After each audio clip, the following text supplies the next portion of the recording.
consistent tone, sometimes a beep, but a really loud one. It actually woke us up when it's not. C above middle C. Just slightly higher than that. Maybe C sharp. No idea what it is, but it's extremely loud. The internet's not plugged in. The computers are off. Wi-Fi's off. The car alarm. There's no white vans parked anywhere, front or back. I don't know what the hell could be making this noise.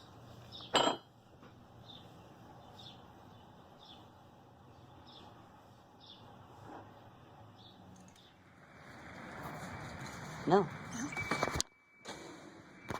What the f*** is that noise? Is it my computer? My computer's off. Did you hear that? Your microphone. No, microphone's unplugged. My speaker's off. No, it's right here on your desk. This? No, these are off.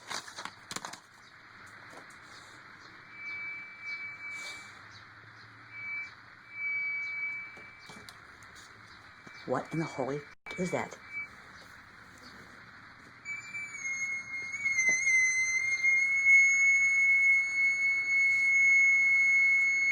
My headphones. Why is it doing that? What's my headphones picking up here? Holy f***. It's coming from these. These Bose wireless headphones were making a tone. The rumors and the accusations and the BS is absolutely flying. Aside from his roommates, you were the last person that I have discovered or found out, have spoken to, who actually saw him. Tell us what happened on that day. I know, I personally know exactly what you're saying because I was hit with it for about 3.5 months. In my case, it was not music. It was just arbitrary, random words strung together, one after another, rapid fire, mostly nouns. Like someone came on shift, parked a van outside my house, and just hit the play button. Exactly who you are. We have been, but since Sean felt it necessary to start blowing people's covers and have already put everyone in danger. Randy did that too, don't forget. And Reagan also really did that to me. Put people in personal danger as well. What's left of the fam that was once a sacred group of trustful people who worked on this mind map have gone completely to the dark side. Hell, we'll just put it all out there. Some people are wondering how we know some of the stuff that we do. Well, Alicia, whatever you'd like to say. During the week before Cappy died, he put out a note to the people in the Famalam. He wanted some company. Not to rehash the whole thing, but I was with him when, I was the one in the car with him when there was the V2K in the car. And it was a horrible, terrifying experience. The sound of it came into my car so loud and so clear, and I reached for my radio dial to turn it off because I was surprised that it was on. My radio wasn't on because we were quietly talking to each other. He didn't want the noise of it, so the radio was off. And all of a sudden, into my car was this loud blast of sound. And it was Phil Collins, In the Air Tonight, and it was on the chorus of this song. And we both jumped so hard. I slammed my hand on the radio, like, how did my radio come on? But my radio came on when I slammed my hand on it, and so I had to turn it off. A textbook definition of a targeted individual in terms of, with a capital T and a capital I and a TM after it. Targeted individual, that is the narrative behind what happened to Isaac and led to his death. That's what I believe. I am there. I am there as well. I'm sorry.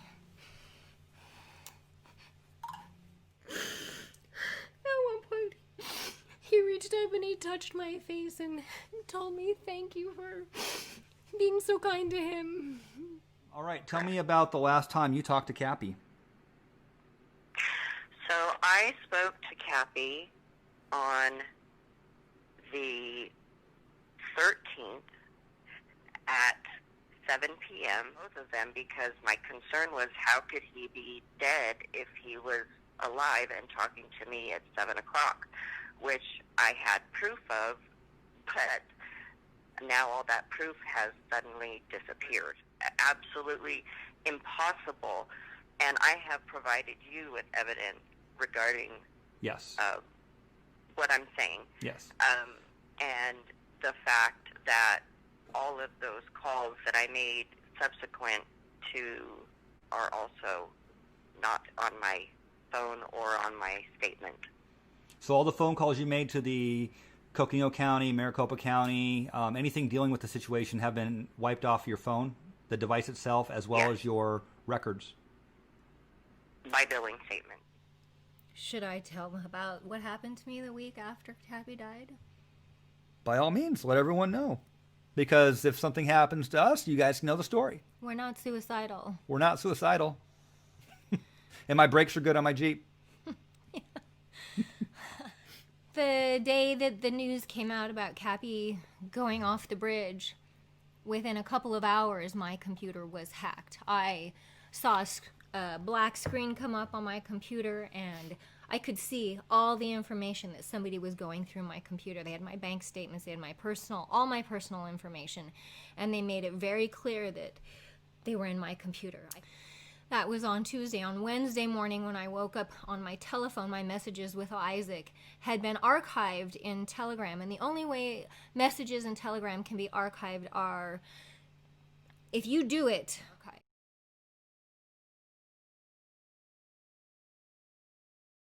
I didn't archive those messages. I was waiting to hear from him and waiting to hear from him. And they had been moved.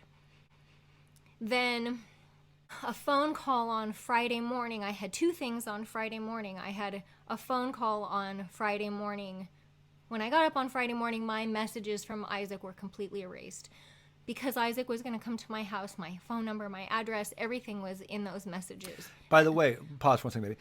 Remember the girl I interviewed who said that she spoke to Cappy after he passed away? Remember that? Where everyone chided me for that and told me I shouldn't have brought that information forward. What did she say?